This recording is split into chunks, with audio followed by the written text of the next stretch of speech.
Good morning. It's Wednesday. I'm Wayne. Welcome to Wednesdays with Wayne. I'm back. And welcome back to you. So I want to, first thing I want to do is thank you for your time, as always. And the reason I do that, as I said long ago, a friend of mine told me the most valuable thing anyone can give you is their time. So thank you for your time. Thank you for showing up. And as always, I'll do my best to make sure your time is well spent. So thank you. I've been on a 2-week hiatus. My wife and I we sold our house, and then we had to go find one, which we did. Then we had to purchase it. And then we had to remodel it. Then we purchased it. Then we closed on it. Then we remodeled it. Then we moved into it. We did all that in 16 days. So I call it a 16-day makeover. So we did it fairly quickly. But we're in and we're settled. Not 100% unpacked yet, but that's later. You know, you do things in priority, right? So we got it done. We got moved, and I'm glad to be back. So thank you for coming back, and thank you for showing up. Today, today is brought to you by the Real Estate Business School, where you get your license and learn to use it. This is a learn to use it part. What does that mean? Well, you can ask any realtor who's been licensed for more than a year, and they'll tell you your license guarantees you nothing. Okay, there's more to real estate than just getting a license. You have to learn how to use it. So there's a reason. The reason why the attrition rate is north of 80, 85%. It's almost 90. I think it's 92 or 3% attrition rate. And the reason why is because the courses that the Real Estate Commission tells us to teach licensees it's a good foundation. It's technical information. And technical information is important because most of the lawsuits and complaints to the Real Estate Commission come from contract disputes. Lack of technical education, the inability to fill out a contract properly. Most of them are contract disputes, lawsuits and complaints to TREC. So it's just a lack of a technical education. But the problem with that is it's just a foundation. It's necessary, but it doesn't. It's hard to monetize technical information unless you have a business education. So excuse me just a second. I have remodelers coming and going, so they're at the door. There may be some interruptions from time to time, so if you would please just bear with me as they come and go. We're still touching up part of the house. Your license, so it's a good start. The problem is I've been on hundreds of listing presentations and no one's ever asked me the difference between accretion and erosion or how many square feet are in an acre. But both of those questions are on the state exam. So a technical education is important, but it's only a foundation. In addition to that, I think you need to have a business education. Because I've been on over 800 real estate transactions, most of them listing presentations. And what my sellers typically ask was, can you market the property, can you sell it for top dollar, and can you negotiate best price and terms for me? So what they're saying to me is, what I infer, is they're expecting me to have a business education. And then if you want to get, and so that's part two. So part one is technical education, the education required to get a license, and then the business education, which is what required to take the knowledge from your license, combined with your business education to create income. The thing is, for most realtors, if they stop working, their income stops. So how do we create lifelong income? Well, it's sitting right in front of you. The best thing about having a license is insider trading is legal in real estate. And you can always make more money owning it than you ever will listing it or selling it to someone else. Always. So that's what we teach. How to turn your license into a money-making machine. How to invest in real estate, which requires a financial education. What is the cap rate? What's the cash-on-cash return? What's an internal rate of return? How do you attach value to the asset? How do you maximize returns by lowering risk? And one of the big lies out there is that risk and reward are proportionate. The higher the reward, the higher the risk you have to take. That is total hooey. It's so not true. It's just that someone who doesn't have a financial education speaking as if they did. So the purpose here is, my point is, you got to be careful who you take your advice from. Because there's so many wannabes and so many voices out there, but when you look at them, they really haven't accomplished much. So today is about success. What is it? How do you get it? More importantly, how do you keep it? So it's an arbitrary term. It's very suggestive. Oops. It's very subjective. Bad daddy. Oh my God, where'd that come from? And it depends on person to person. You know, everybody's different, which is what makes this world so special, is that we're all different. We all have different definitions of words, including success. So the question is, what does it mean to you? And for years I asked people, what do you determine or define success as? And a lot of times I'm surprised. Some because it's so big and some because it's so small. You know, their answers or their goals. And I have some friends that live really large. And I have some friends that, you know, are okay with getting by. I don't hang out with that group much. So what is success? How do you get it and how do you keep it? So that's what I'm going into today, and hopefully you'll get something out of this. So thank you again for showing up. Thank you for your time. So I made a few notes, and so I may be referring to those. So excuse me for a second. Okay, to me, it's a combination of combining the metaphysical with the physical. To take the tools that nature's provided, things that are out there in the universe already, and combining those with the innate skills that you have, that you were born with. You put the two together and then you become successful. So what I mean by physical and metaphysical is what I call the invisible. One of my mentors, Bucky Fuller, says 99.9% of the universe is invisible. But as humans, we're very sensorial creatures. We take on information through our senses. Our eyes, our ears, our nose, so it's visual, auditory, our feel, kinesthetic. Taste, which is gustatory. Smell, which is olfactory. So we go around during the day and we're bombarded with all these senses, sights, sounds, tastes, smells, feelings. We're cold, we're hot, we want to get warmer, we want to get cooler, we want to feel better, we're upset, we get angry, we get happy, we have joy, we have sadness, we have anger, we have these emotions, so we feel, we smash our thumb, we have pain. So to us as humans, if we can see it, hear it, touch it, smell it, taste it, it's real. Anything outside that spectrum is hard to comprehend. And what I'm suggesting, ladies and gentlemen, is to get more in touch with the metaphysical part of our universe, because 99.9% of the universe is invisible. So to me, it's important to be in touch with what we can't see, hear, touch, feel, taste, or smell. So an idea is invisible. A dream is invisible. For most people, their dreams will only be dreams. So for me, it's about taking the idea or the dream and turning it into reality, making it manifest on a physical plane where people can see it, touch it, feel it, hear it, taste, whatever it is. And let me taste it too. One of my former employees, fabulous artist. Her palette was flour and eggs and sugar and milk. And she made the best cakes. They were not just cakes. They were pieces of art. Like this painting behind me, she would make a cake look exactly like this painting behind me. She could make a cake that looked like anything. She was such an artist. So we all have this gift. And she was able to take an idea and make it manifest, create a physical artifact in a physical world. So an idea is invisible. How do you take something that's invisible and turn it into something that's visible? How do you take metaphysical and turn it into physical?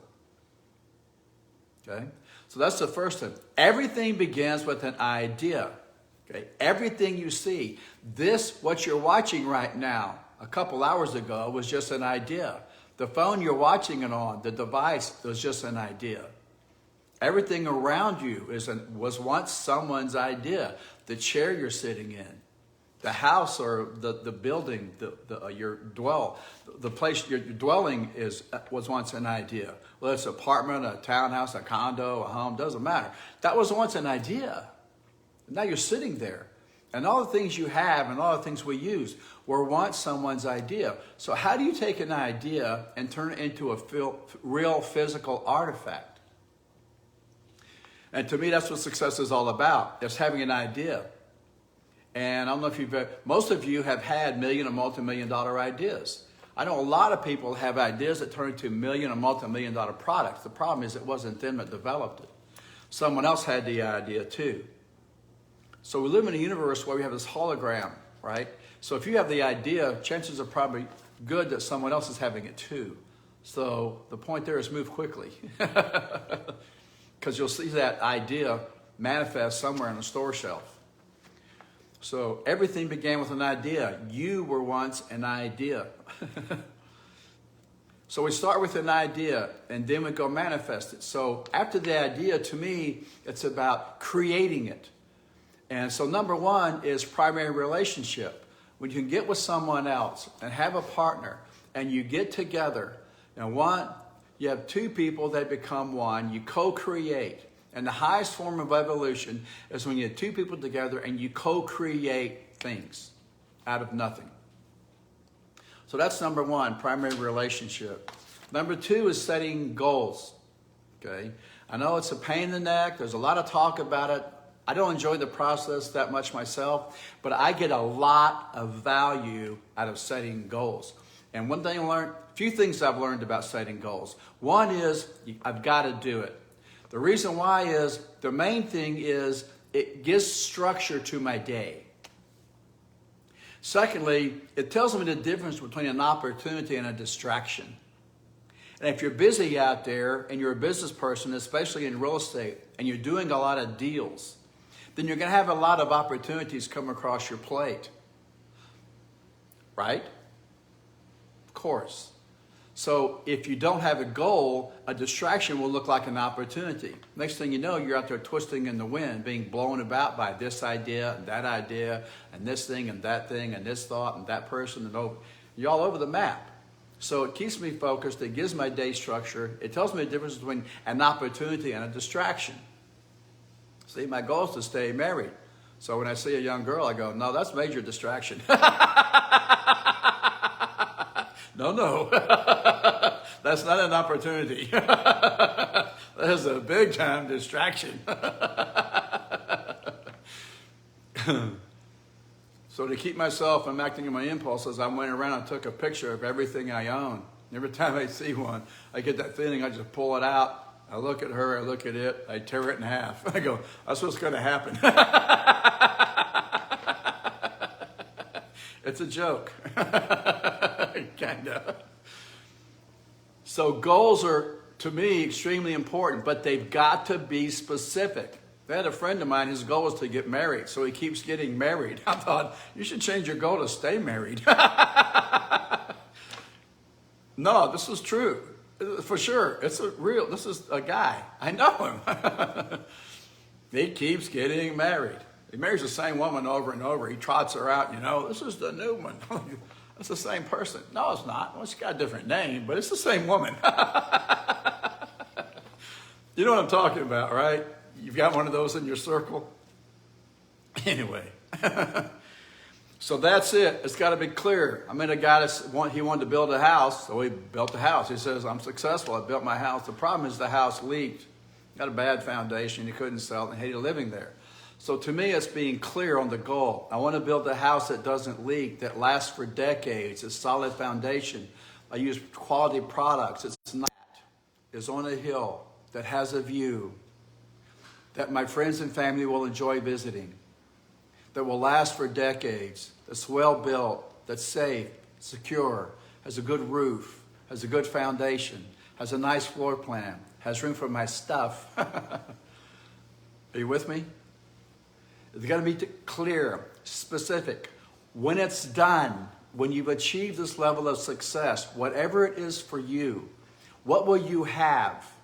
What will you be? What will you have? What is the result you're going for? What's the outcome? At what point can you look at something or look at yourself in the mirror and go, okay, I did that. I built it. There it is. Here I am. I wanted this. I did this. I wanted to ride faster. I wanted to hit a ball further. I wanted to ride further. I wanted to ride faster. I wanted to gain weight. I wanted to lose weight. I wanted this. I wanted that. I wanted to get self-improvement. I wanted to learn how to be a better person. Specifically, how to be more patient, how to be more kind, how to respond more appropriately when I'm under stress. Whatever it is, whether it's a personal goal or a business goal or a physical goal or a mental goal or an emotional goal or a spiritual goal, whatever. How do you measure it? So to me, we've got to have them. We need to be clear. It needs to be detailed. The more detailed, the more real it gets. So take a minute and describe your life 5 years from now. Where will you be? What will you do? What will you have? And describe in as much detail as possible, okay? Because the detail makes it real.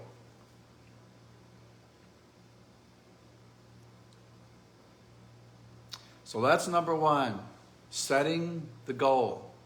Again, it gives you structure. It tells you the difference between an opportunity and a distraction. And when you measure it, it gives you your results along the way.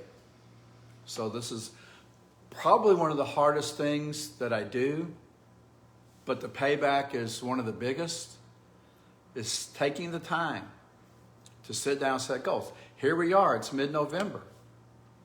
So just look at your successes, your success for 2020. If you were to grade yourself and be fair and tell the truth, most important thing you can do, tell yourself the truth. What grade would you give you for this year? And if you haven't been, the pandemic, it's an excuse. So when I talk about success, you don't let things like the COVID virus get in the way. You just go do it. I know you can say COVID kept me from achieving my goals, and you could make all these reasons. You could tell your friends and your family. They would listen to you. They'd nod in agreement. They'd go into collusion with you. They will. They probably won't confront you, call you on your stuff. They'll go into collusion. They'll agree. It sounds logical. It makes sense. They'll go along with it. Not true. Got nothing to do with it. I got this guy. This guy calls the school the other day. He says, yeah, I bought my pre-licensing package, but I couldn't finish it because of COVID. I want a refund. So the lady that answers the phone, she goes, okay, no problem. When did you buy it? 2016. What? So people are finding it very handy to blame COVID for not doing what they should be doing. So you can always blame someone else or set up or make an excuse. That's not what successful people do. Successful people succeed, and they're not surprised by it. Successful people just succeed, and they're not surprised when they do. I'm not surprised when I succeed. It's an expectation that I have. Do you understand what I'm saying right now? It's an expectation. I expect to succeed. I expect to set goals. I expect to end up where I want to be. It's an expectation I have. And I don't break agreements with myself. I make them, I keep them. I talk to myself. You get up and you get after it. Okay? So this is the whole thing about it. Setting goals and setting your own expectations and not ripping yourself off and breaking agreements with yourself. So I know it's a pain in the neck, but may I suggest, start now and start looking at 2021. 2020 is virtually over. We got what, 43 something days left? So look at this year and let's pretend that it's a sporting event and you've been playing really, really hard and it's halftime. How are you doing? And my question to you is, Let's say 2021 is the second half. Will you play the second half like you played the first half? Or does something need to change? Now, if something needs to change, what specifically needs to change? What is your grade for 2020 so far? I get you got a few weeks left to finish it. So don't let up. If you like your grade, congratulations. If you've succeeded in everything that you wrote down last year, getting ready for this year, or early this year, if you waited till this year to write your goals, then you were late. So start now for 2021 and start on the 1st. Start now. I see some people start writing their goals in February. I'm like, you've lost a month already. So it's a sense of urgency that I recommend you create for yourself. Get up. Get with it. So if you succeeded, great. If you met your goals, great. Congratulations. Go out and celebrate. Take the win. Please. Don't just blow past. You high D's out there, you type A on ball on, Mach 5, hair on fire, everything all day, every day. Take a break. Take your friends and family out. Take the ones that supported you. Thank them. Congratulate them too. And go take the win. Please don't blow past the win. When you get the win, take it. Then get back to work. So that's it on goals. That's what I do.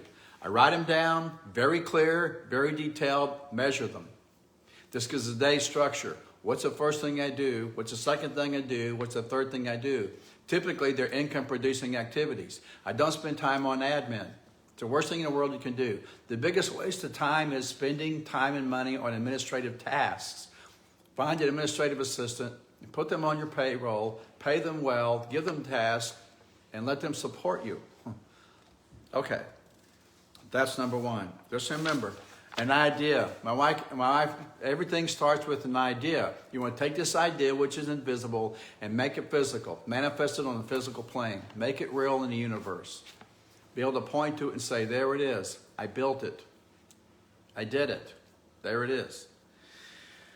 My wife and I actually have a joke, because I have a lot of ideas and I do my best to make them come true, and sometimes they don't end up right. So we have a joke. Every problem begins with a good idea. So I walk into the room and go, I got an idea. She goes, how bad is this going to hurt? I don't know. Not bad. That's one. The next one, step 2. Once you get your goals written down and you're clear, create your daily schedule. Create the daily schedule. Block the time. The next thing is, the word is intention. Please write this down. Intention. Intention is this invisible force I was talking about earlier. You take these invisible forces that are in nature and you use those and combine them with your God-given skills, your gifts, and you put them together, and that's how you get your result. That's how you succeed. You take what's out there available to you, combine with what you've been given already, the gifts you already possess, you combine the two, you create a plan, you create a goal, and you go for it. Part of success is this invisible thing called intention. Have you ever been driving down the highway in a hurry, and there was a car in front of you that had nothing to do and nowhere to go, so they got on the freeway? You know what I'm talking about, right? That one person who has nothing to do today is in front of you. Where's my .50 caliber? I don't mean by harm, but I just wish they'd move over. I mean, come on. And then you just put so much intention on them that they moved over. That's the force that we all have. It's intention. You intend for things to happen. They don't happen. You know, there's that bumper sticker, bleep, happens. It doesn't happen. You either make it happen or you watch it happen. It doesn't happen. That's just nonsense. Bleep doesn't happen. You're making it happen or you're watching it happen. And you make it happen with your intention. You get your energy up and you intend for things to happen. It's pure, unadulterated physical force. It's a force that people feel when you walk into a room. And they know that you're a person of intention. You do things intentionally. It's by design. Everything you do is intentional. It's meant to create an outcome. It's meant to deliver a result. So I'm going to backtrack a little bit. So it starts with the idea. Then you create the goals. Then you create the schedule. Then you go to intention. You get up intentionally. You do things intentionally. You intend for things to happen, and they do. And then people call you lucky. She's so lucky. She's so beautiful, and she's this, and she... No, she is those things, and she's intentional. And he is intentional, and we're intentional, and we live by intention. We intend for things to happen. And we don't let excuses like pandemics stop us. There's COVID. Okay, fine. What else? Well, there's the economy. Okay, good. What else? Well, there's this and that. Okay, good. What else? That's it? That's all you got? I thought it was going to be hard there for a minute, the way you was talking. So it's intention. The next one is persistence. Sometimes I feel like I may not be as smart as I should be, or I don't have the education I need. And I gotta tell you my personal experience. My persistence level is so high that I just grind and grind and grind until finally people around me just go, okay, take it. Stop. So if I may suggest, if your intention is high and your persistence is unrelenting, you're going to find that things are going to start moving in your favor. You're going to have the outcomes you desire. Setting the schedule, massive intention, unrelenting persistence. And the last one is, it's not just success. It's not just getting it. I mean, we all have different ideas of success. What I'm suggesting, ladies and gentlemen, is you write down what success means to you and set your goals. Be very clear and detailed with them. Set your schedule. Don't compromise with yourself. Don't break agreements with yourself. Have high intention, unrelenting persistence. You will achieve those goals. The thing is, and this last thing I thought or idea or I want to present with you today, is this word called havingness. So hopefully you've written down intention. If you haven't, please write it down. And then write down persistence. So it's idea, it's goal, it's schedule, it's intention, then persistence. And the last one is this word called havingness. And what I'm suggesting, and what I'm saying to you now is, when you become successful, can you stay there? Can you have it? Can you enjoy it? Can you appreciate it? Can you roll around in it and just love it and have fun and enjoy and appreciate success? How many of you know people that are very successful, have become successful, and they just can't have it? You see them in the news all the time, right? Another DUI, another DWI, another this, another that, a car wreck, another divorce, another tragedy, another drama, just can't have it. Some people just can't have it. So to me, it's more than just becoming a success, it's staying successful. Can you have it? And I struggled with this early on. It wasn't until I did a lot of work on myself and I got my capacity levels up. So when I talk about capacity level, I mean, it's the ability to have,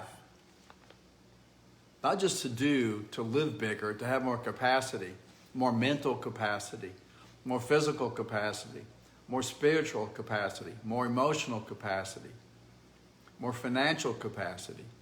It's just to get bigger and better and bigger and better and to live bigger and better and to have it and enjoy it. So for a while, I really had to work on my havingness. I could get there, but I would sit in these big houses and I'd go, you don't belong here. No, it's not your house. Do you know what I'm talking about? Havingness. My havingness has gotten huge. It's the self-esteem stuff. So take time to work on yourself and create this havingness, having more joy, having more appreciation, laughing more, smiling more, in a better mood more often, having fun, enjoying these successes. So that's my formula that I want to share with you. So thank you for listening. So I start with an idea. I'm preparing for 2021 now. What are the goals? Specifically in great detail. And if I've got them written, I'm not done, but the ones I've gotten so far are fairly ambitious. Then we're pushing hard for the next 5 years, and then I'm going to go into the next phase of my life. So for me, it's first you earn, first you learn, then you earn, then you return. And I'm going into the return phase. So my income producing years are coming to an end because I'm very close to having what Lynn and I have determined is enough. So now it's return. That's the phase we're going into next. Depending on how quick I can get it done. I'm hoping 3, but I'm allowing 5. So really it's 3. I'm going to do it in 3. That's the idea, the goal, the schedule. Intention, persistence, havingness. Idea, and be big. Be big and audacious in your ideas and your goals. Write them down, the goals, details, measure them. Set the schedule, measure it, measure it, measure it. Remember the old saying, you can't manage what you don't measure. Keep falling forward. Intention, persistence, and then havingness. That's it. Because I don't know about you, but the last thing I want is to be in my deathbed with this regret. I don't want to die with regret. I know I'm going to die, but I want to plan it carefully. I don't want to be laying there going, man, I wish... So do it now, okay? Okay, that's it. That's all I have for today. Thank you for your time. Thank you for showing up. Thank you for listening. I hope this was helpful. If you have ideas or something you want to know that I can assist with or cover, or you want me to opine on, excuse me, email me, info@buildmyre, excuse me, info@buildmyre, COVID, info@buildmyrebusiness.com. info@buildmyrebusiness.com. I'm Wayne Morgan with the Real Estate Business School, where you get your license and learn to use it. This has been the learn to use it part. If you found some value in this, please tell other people. Please spread the word. Please let me know if there's anything I can do for you, whether it's in business or in finance, investing, building your business, marketing, whatever it is. Email me. I'm happy to visit with you. info@buildmyrebusiness, the Real Estate Business School, because real estate is a business. If you don't treat it like a business and run it like a business, you're soon going to be out of business. Everything is a business. Your house is a business. Your church is a business. Your business is a business. Now go mind your own business. Thank you for watching. See you next week. Wednesdays with Wayne, 9 o'clock. Next week. See you then. Thank you. Enjoy your day.